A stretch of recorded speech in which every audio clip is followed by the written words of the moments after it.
Hi, in the previous lesson we talked about sentence endings for nouns, and in this lesson you will learn sentence endings for verbs and adjectives. Unlike many other languages, in the Korean language, infinitive forms for verbs and adjectives are same. For this reason, in the Korean language, most grammatical constructions or particles for verbs and adjectives are very similar. Sometimes they are even exactly the same, like this sentence ending. You can use them for both verbs and adjectives. Having such similarities for two different parts of speech makes the Korean language a little bit easier to learn. For those of you who don't remember what the infinitive form is, take a look at these examples. This is how the infinitive forms for verbs and adjectives in English look like. Both are different. Now look at the Korean verbs and adjectives. You don't need to know the meaning of these words for now, I just randomly picked them. So, as you can see, both verbs and adjectives have the same form. They both end with ta syllable. This part, colored in white, is the stem of these words. When verbs and adjectives are conjugated, these stems rarely get changed. In most cases, what gets changed is the last letter in a stem. It either drops or gets merged with the next letter, which is part of a grammatical particle, or it gets replaced by a completely different letter. It all sounds complicated, but to your luck, there are specific rules. Once you learn them, you will be able to conjugate any verb or adjective. So let's take a look what are those sentence endings and how many of them do we have. There are two sentence endings for declarative sentences, 니다 and 씁니다, and two sentence endings for interrogative sentences, 니까 and 씁니까.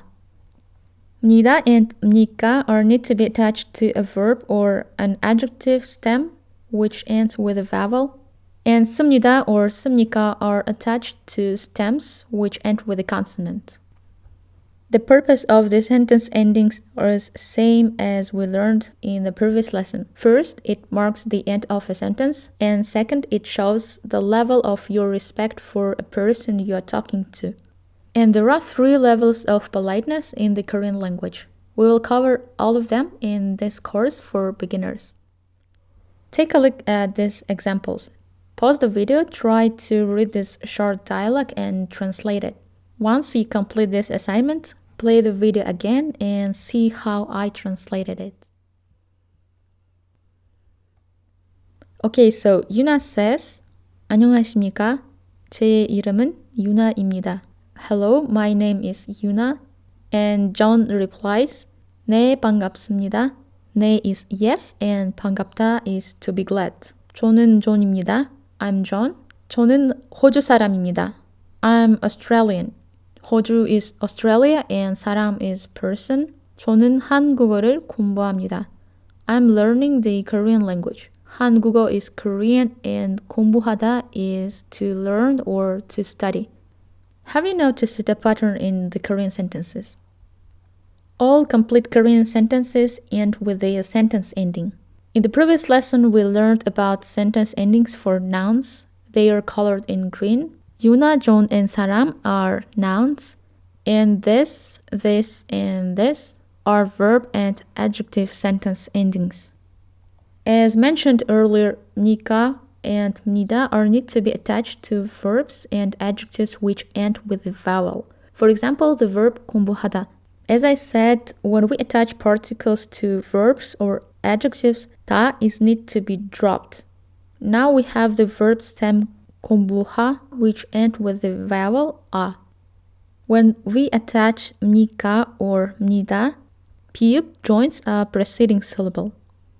When a stem ends with a consonant, for example, the adjective 반갑다, the stem ends with pi읍, which is a consonant.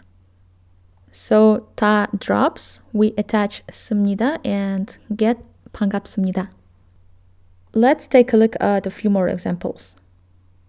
오늘은 날씨가 어떻습니까?